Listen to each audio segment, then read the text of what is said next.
What's good, everybody? It's your man Huncho Soup or Huncho Soup Games, whatever you want to call me, because I'm on this channel. And yeah, I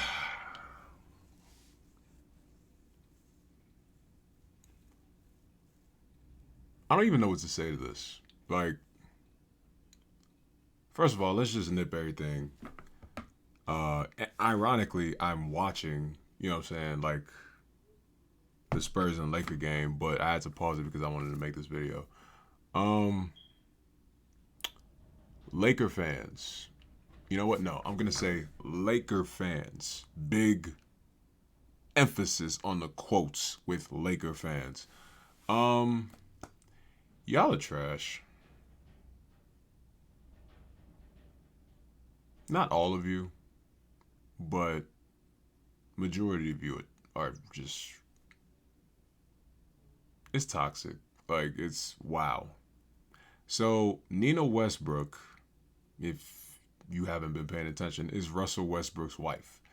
And we all know throughout the course of the year, the majority of the year, Russell Westbrook has not been as good as Laker fans assumed. Um, he's been very inconsistent, making a lot of mistakes. He's one of the reasons why the Lakers are in the place that they are in. He's not the biggest reason. I think he's the most popular reason. But I was scrolling through Twitter earlier today, and apparently Nina Westbrook, his wife, uh, goes on Twitter and says that she's going on a big rant. Obviously, I'm not logged into my Twitter, so I can't go too down. But she goes on a really big rant. But here are the four tweets that I want to look at and the ones going up. She says, when I'm being harassed on a daily basis over basketball games and I'm having obscenities and death wishes for me and my family sent my way because you're expressing your truth, it's hard for me to get on board with that.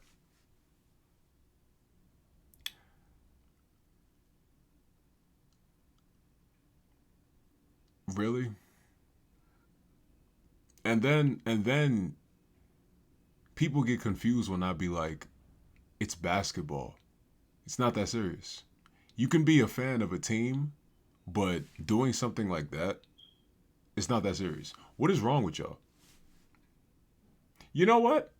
It's crazy because everything that I said about the Lakers turned out to be true.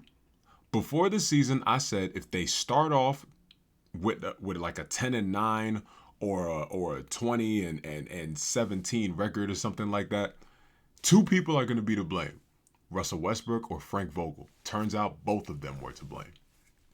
Both of them were scapegoated. Both of them. I said if you have Russ standing there instead of using him as a cutter, which I think is beneficial for him off ball, because obviously you have another person that's ball dominant there, you will be fine. But if you don't have him like that as a cutter and he's just standing there, you won't be because he's not a good 3-point shooter. Lo and behold, look what we got. Almost everything, majority of the things that I've said about the Lakers have come to fruition. But one of the things that I didn't expect, but I'm not surprised about, is the death wishes. And that's sad because Danny Green got death wishes during the bubble year when he missed that shot.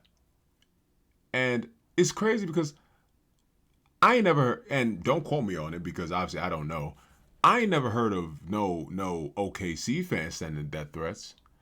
I ain't heard of no Miami fans sending death threats. I ain't heard, I didn't even hear any Philly fans sending death threats, and they hate Ben Simmons, but all they did was burn his jersey. But the two times that I've heard about death threats in the NBA is from Lakers.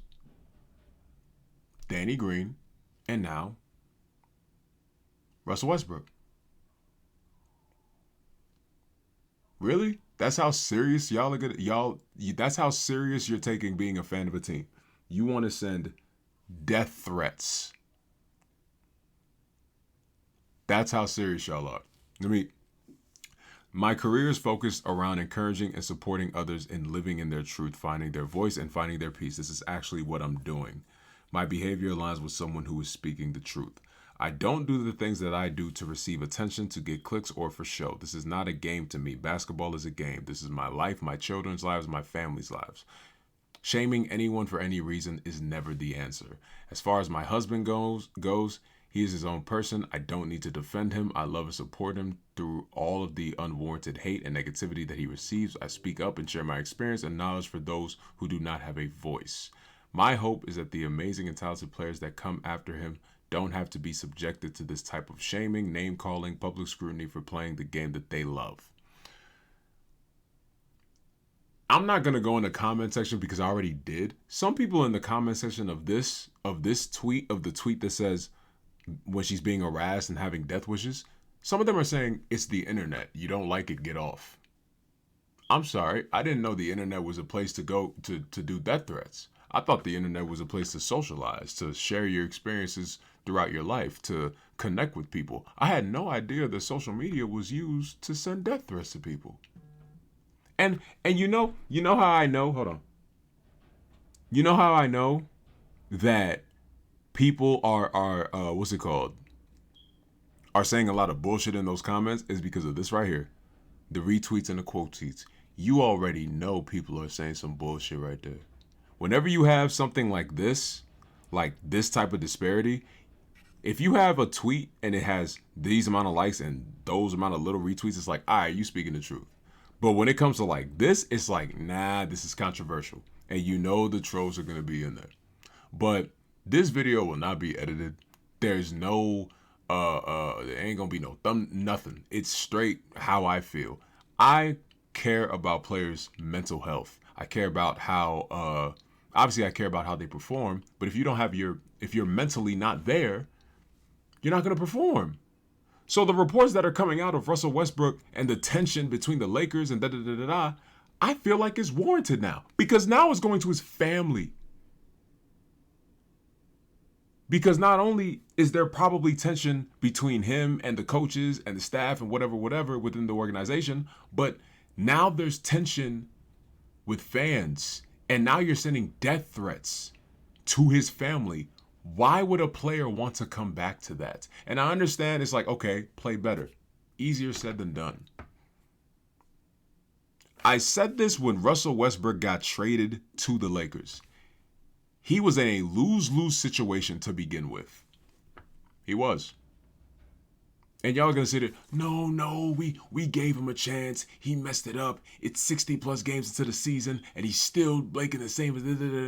You didn't give him any chance. You gave him no room for error. None. You gave him none. Because literally after the very first game of the season, I think they played Golden State. Trade Westbrook was already trending. You gave him no time. Because, and here's what I mean by lose-lose situation. You're going into games watching Russell Westbrook with a negative mindset. You're literally watching the games like, okay, I know he's going to do something wrong. You're looking for the negatives more than you're fishing for the positives. You're not being a neutral fan at that point. You're literally just like, all right, I expect bad. Why not just be 50-50? Now, with certain players, you're like, he's too good. I expect him to be him. But with Russell Westbrook, especially over the past couple of years, he's been very streaky as a player. But with that, it's like, all right, I'm going to be neutral. But y'all selected to be negative. And I'm not trying to sit here and defend Russell Westbrook's year and say, oh, you got to give him a chance. No, he has to play better. I'm not trying to sit here and defend his season. I'm trying to defend his family right now because this is crazy. Death threats? Like, y'all really take fandom, y'all really take this that seriously, that you can send death threats to a man's family. That's what I care about. That's what I care about. So all the reports about all the tension, if Russell Westbrook, I don't even think anybody would be sad because everybody wants him to leave anyway. Anybody wants him to get traded anyway. So if he leaves, whatever. Because who would come back to that? Who would? Who would come back to that? Who would come back to a team where my family is literally getting death threats by the fans? And that's not something that can be filled with winning a championship potentially or having a good no. That's something that just that type of hurt can't be undone. Like that's weird. That's bullshit. But that's all I wanted to say, man. Laker fans, I don't like any of you. And the fact that this is going on is crazy. Am I surprised though? No, not really. Not surprised at all. I didn't expect it would happen. I thought Laker fans would just, be cruel to him and, be mad because obviously y'all are not performing well. But in terms of this, death threats, obscenities, yeah, didn't expect that. So do better. That's all I gotta say to that. Just do better. Anyways, yeah, man, Sancho Soup. Expect another video tomorrow, but I just had to get this off my chest. And I'll see y'all when I see y'all, man. Peace and love. Peace.